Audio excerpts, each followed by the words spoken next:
but I'm not getting crap for trying to sing my own song. Hold on, gonna hold on now to the devil now that he's found me. I can't help myself. I like to answer questions that I get on YouTube, so let's get to it. Sean, if you had the chance to buy a pair of freshly pressed shorts that Tom Selleck wore in Magnum PI, or have $2,000 for a new guitar, which would you choose? Finally, we get to the hard-hitting questions. I think if you're up for the shorts, I would obviously choose to have $2,000 and a new guitar, because those shorts, as legendary as they were, are kind of like unwearable nowadays. Now, if it was the shorts and one of those Hawaiian shirts, then it would have to be kind of like a different conversation. And honestly, like, I never thought I would say this, but like, I feel I have enough guitars. It just sounds weird just saying those words, but I mean, I don't even really play all the ones that I have. So, you know what? I need a second bass guitar. So yeah, that's what I'll be getting soon, another bass guitar. You gotta keep the gear train going. I just picked up a similar poorly named Martin, GPCRS GT, and I'm curious what your preferred acoustic amp is for gigging. So this is kind of in response to the new Martin GPCPA4 guitar here that I've been playing the live shows with.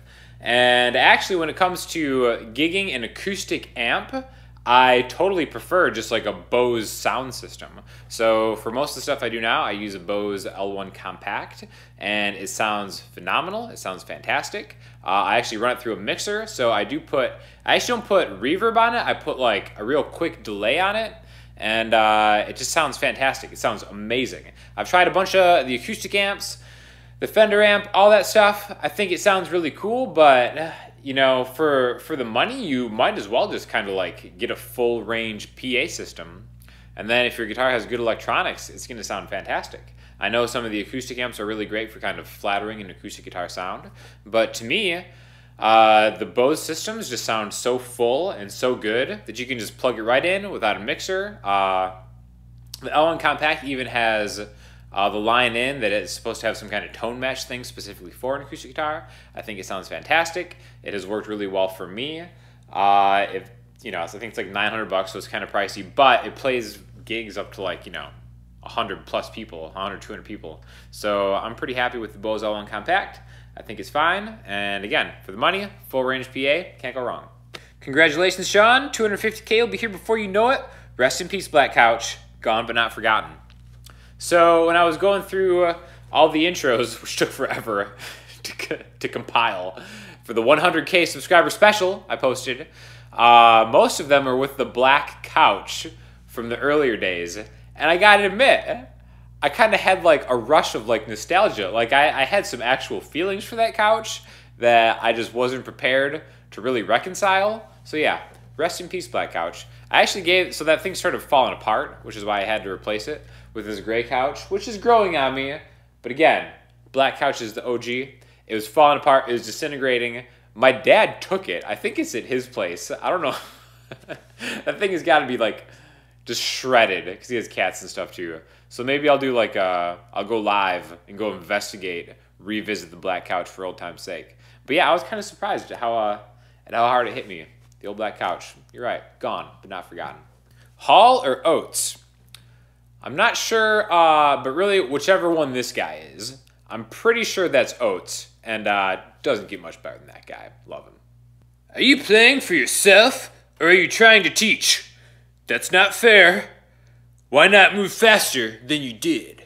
The thing I love about this Salty Blues comment is it really kind of brings us into like the mind of a Salty Blues troll that has some form of internet Tourette syndrome, because like he kind of starts off by flaming me, and then he specifically says that wasn't fair. Like he acknowledges that maybe he was a little bit harsh, instead of, I don't know, hitting the backspace button and deleting the mean comment that you started beginning to write. Instead, he just references the early part of the comment and then says that maybe he would like it at a speed more to his liking. I don't know. I think this is a classic Salty Blues comment. Really, anything that has just layers and layers to kind of unpeel is something that is definitely going to make the channel's Salty Blues comment of the week. Hey, any tips for ear training and being able to play by hearing without tabs?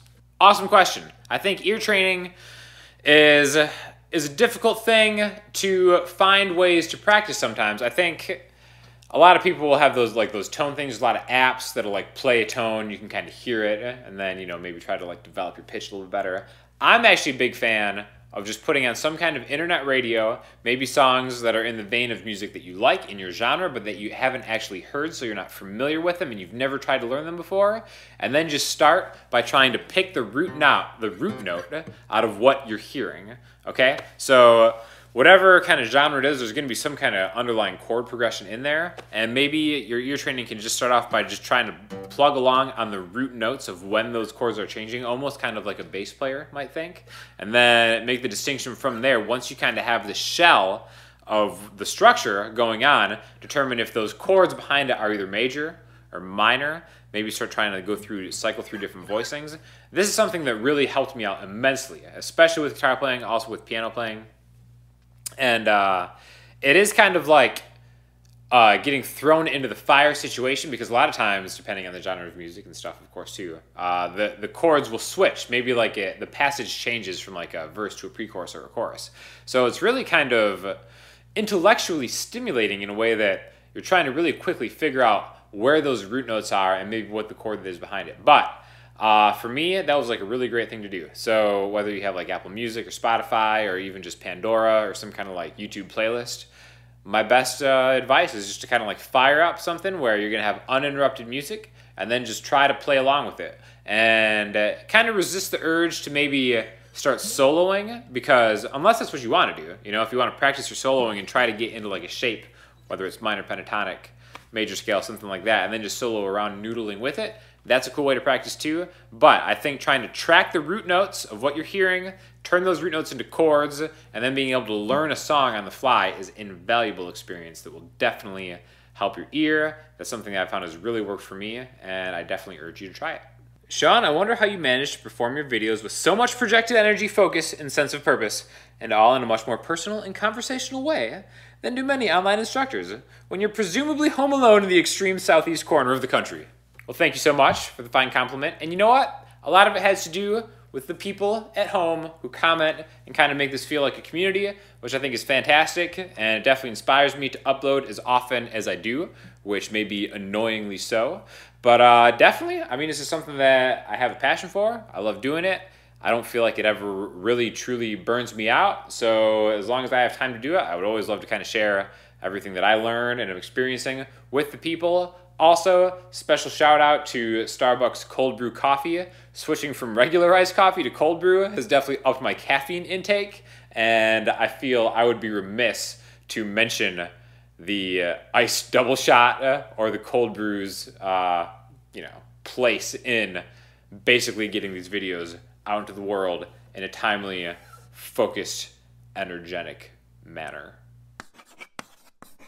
So for listening homework, I want to link you to an album that totally stole the thunder from Queens of the Stone Age Villains. Just came out last week, or maybe 2 weeks ago. I don't even remember. I'm in kind of like time warp right now.